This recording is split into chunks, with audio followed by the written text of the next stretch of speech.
সুবলের কথা? ধনিষ্ঠ সখী বললো, তোমার কি একবারও মনে হলো না রাসের সময় আমার কথা? আমি তো একটা মেয়ে মানুষ, আমার থাকতে পারতাম।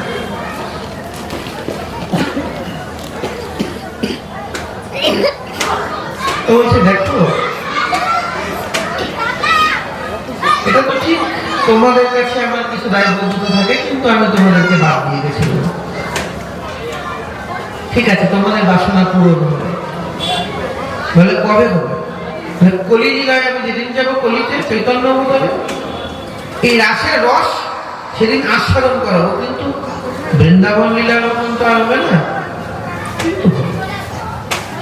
সেই যে লীলা থেকে এলেন, সেই যে ধনিষ্ঠ সখী, তিনি রাঘব পণ্ডিত হয়ে এলেন নদিয়া লীলায়।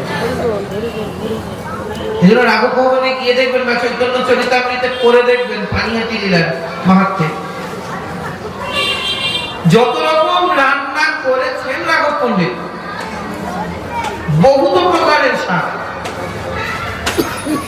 মহাপ্রভু নিজে প্রসাদ পেয়ে বলছে, আমি এরকম স্বাদ রান্না কোনোদিন খাইনি, দাবার একটু দাও। নিজের মুখে চাইলেন, দাবার একটু দাও। এই চাওয়াটা ভগবান কোন কোন চৈতন্য লীলায় কোথাও তিনি নেই। হৃদয়ের সঙ্গে মোচা নিয়ে টানাটানি হয়েছে ঠিকই, কিন্তু রান্না জিনিস চাইনি কোথাও, যেটা রাঘব ভবনে এসে করলেন। আর কি করলেন? এবারে রঘুনাথ দাস গোস্বামী গৌর কৃপা পাবে বলে মহাপ্রভুকে খুঁজে বেড়াচ্ছে, কিন্তু মহাপ্রভু সন্ন্যাস নিয়ে নদিয়া ছেড়ে চলে গেছে। তাহলে গৌরকে কোথায় পাবে? এবার তিনি খবর পেলেন পানিহাটি গ্রামে রাঘব পণ্ডিতের বাড়িতে আছে নিত্যানন্দ প্রভু, যাই সেখানে একবার যাই। আদি সপ্তগ্রাম থেকে ছুটে পালিয়ে এলেন পানিহাটি। নিত্যানন্দ প্রভু অবধূত, এই অবধূত অকাতরে কৃপা করবেন বলে রাঘব পণ্ডিত রঙ্গনাদি করে সবকিছু করে রেডি করে নিয়েছে। সকালে স্নান একবার করে এসেছে। হঠাৎ তার বেলা 9টা-10টা নাগাদ মনে হলো গঙ্গার পার থেকে আসে। তিনি তার দলবল নিয়ে চলে গেলেন পানিহাটি গঙ্গার ঘাট, যেটা মহোৎসব তলা, যে বটতলায় বসে এখনো ধর্ম মহোৎসব হয়। সেই বটগাছের তলায় গিয়ে তিনি তার পারিষদগণ নিয়ে বসে পড়লেন। সেখানে খবর হয়ে গেল চারিদিক নিত্যানন্দ প্রভু পানিহাটি গ্রামে বটবৃক্ষের তলায় বসে কাতারে কাতারে লোক আসতে শুরু করলো তাকে দর্শন করতে। এবার রঘুনাথ দাস গোস্বামী সর্বোপরি পেছন থেকে নতি করছেন, সবার পেছন দিয়ে। প্রভু সেবক বলছে, প্রভু ওই যে রঘুনাথ সবার পেছনে, বলে এই সাইড করো তো, জায়গা করো। নিত্যানন্দ প্রভু বলছে, নিকটে না আইসো তোরা, ভাগ দূরে দূরে, আগে লাগিয়ে পাইয়াছি দণ্ডীবত নয়। তুমি আমার কাছে আসছো না, দূরে দূরে দিয়ে পালাচ্ছ, আমার সম্পত্তি চুরি করার ধান্দা করছো। আমি তোমার হাতের কাছে পাচ্ছিলাম না, আজকে পেয়েছি, দণ্ডীবত মারে শাস্তি হবে। দিয়ে বলছে, প্রভু আমি কি চুরি করলাম? তুমি কি চুরি করেছো জানো না? তুমি তো চেষ্টা করছো চুরি করার, চুরি করতে পারো নি। তাই বলে, কি প্রভু? বলে, আমার গৌর, গৌর আমার প্রাণধন, গৌর তুমি পাবে কোথায়? ও তো আমার হৃদয়ের মনি কোথায় লুকানো। আমি যদি না দেই তোমার হাতে, তুমি জন্ম জন্মান্তর ঘুরে যাবে, গৌর প্রাপ্তি হবে না। তাই যে জন নিতাই মানে না, তার গৌর কৃপা কোনদিন হবে না।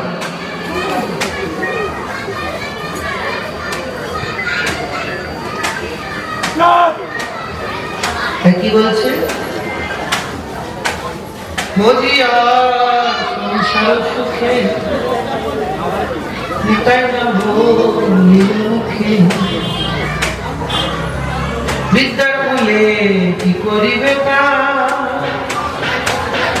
এ ভব সংসার মাঝে দয়াল নিতাই চাঁদ যে না ভজে, সেই পাপী অধম সবাই, সেই পাপী অধম সবাই।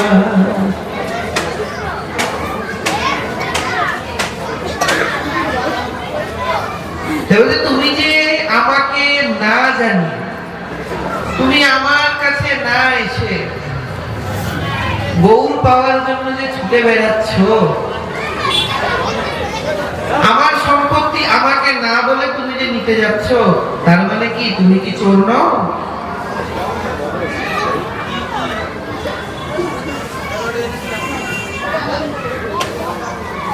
তুমি তো চোর। তাহলে দণ্ড তোমার কৃপাদণ্ড হবে। কি কৃপাদণ্ড? সহজে দয়াল নয়, সকৌতুক কেমন তার লীলা। রাঘব ভবনে তার এত ব্যঞ্জনাদি রন্ধনাদি সব রইল জ্যৈষ্ঠ মাসের ওই গরমে। সব ছেড়ে সরল সমৃদ্ধ ছেড়ে দিয়ে ওই ঘাটে বসে বলছে, এবার তুমি আমায় ভোজন করাও। সব ছেড়ে ছেড়ে পালিয়ে এসছে, টাকা পয়সা কিছু নেই আমার কাছে, আমার নিজের খাবার ঠিক নেই, আরে বলে আমায় ভোজন করাও। বলে কি দেবো? নিজের মুখে ভগবান স্বীকার করলেন পানিহাটির মাটিতে বসে। বলে কি কি দেবো জানো? দধি চিরা ভোজন করাও, নিতাই গৌর হরি বল।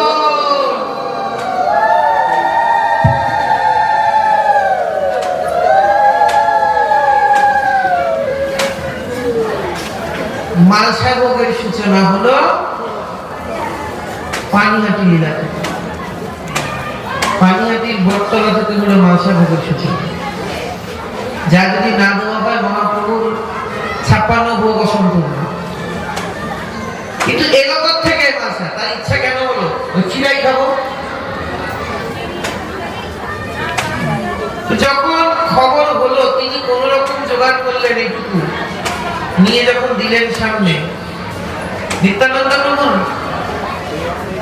মানে কি বলবো, অন্তরে ভালোবাসা আছে কিন্তু মুখে রাগ দেখিয়ে বলছে, এইটুকুতে কি হবে? আমার এত লোক বসাইতে কি হবে? দধি চিরা ভোজন করাও মোর জন্য, আমার যত লোক এসছে এদেরকে খাওয়াও। রঘুনাথ দাস গোস্বামীর মাথায় হাত। এবার ভক্তরা উন্নয় উন্নয় করে বললো, প্রভু কোন তো পদ বলো, একা কি করে করবে? তুমি তো তোমার মতন বলে বসো।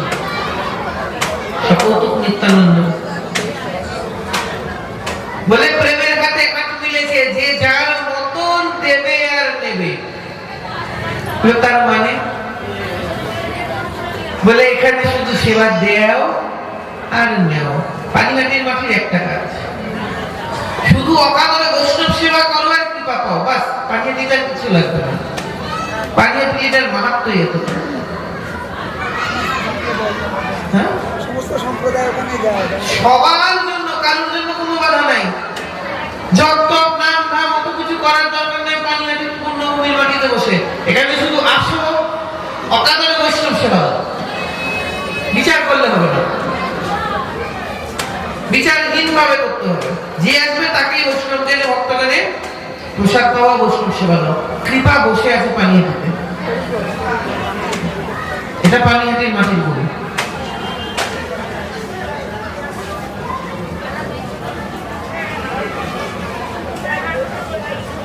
তাই সব লোক এবার ছুটলো গ্রামে। আমাদের পানিহাটি গঙ্গার পাড় থেকে পালপাড়া বেশি দূরে নয়, মাটির চাল আনতে চারিগুলো।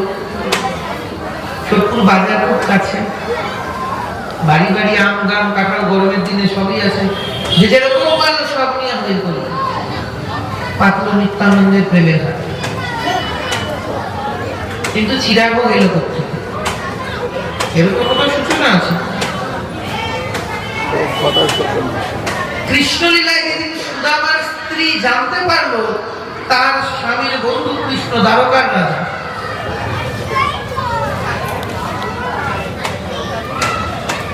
তখন তার স্ত্রী বলল, তোমার বন্ধু হলে রাজা, তো আমাদের এরকম দুর্দশা কেন? গিয়ে তো কিছু চাইতে পারে, কিন্তু সুদামার ওই যে ছোলা ভাজা নিয়ে গন্ডগোল আছে, সেদিন কথা দেওয়া ছিল চাইবে না। কিন্তু সেই ছোলা ভাজার মধ্যে আরো গন্ডগোল আছে। তো বলে কি গন্ডগোল? গরিব ভিখারিনী মন্দিরের পাশে ভিক্ষা করতে বসে ছোলা ভাজা ভিক্ষায় পেয়েছিল। ও ভেবেছিল আজ আর খাবো না, এটা খা, কাল খাবো। কাল খেতে গিয়ে সে পোটলা চোরে করেছিল। চোরে যখন দেখলে তো ছোলা ভাজা, তো আমি ভাবলাম কি আর বেরোলো কি, এটি আমার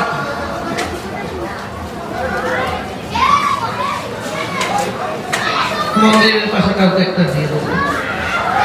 গুরুপত্নী মন্দির থেকে যখন বেরোয় ছোলা ভাজা ছোলা দেয় তার হাতে নিয়ে যাও। সেটা যখন সুদামা কৃষ্ণকে দিয়েছিল খায় ওর পথে, সুদামা ধরার সাথে সাথে বুঝেছিল এতে অভিশাপ আছে। আর ওই যে ভিখারিনী পেয়েছিল তার কাছ থেকে যখন হারায় সে অভিশাপ দিয়েছিল যে আমার ভাগের ধন যে নিল আর যে খাবে তার কপালে আমার মতন দুঃখ চিরকাল বিরাজ করবে।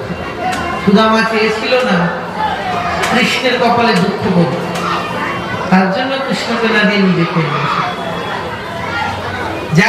যার বন্ধু স্বয়ং ভগবান, সে যে একেবারে অজ্ঞানী এটা মোটেও নয়। সে যথেষ্ট জ্ঞানী এবং যথেষ্ট যোগ্য বলেই ভগবান তার বন্ধু, এমনি সেমনি নয়। ভগবান তো শক্তিরও বন্ধু হতে পারতেন। Nityananda Official at page.youtube.com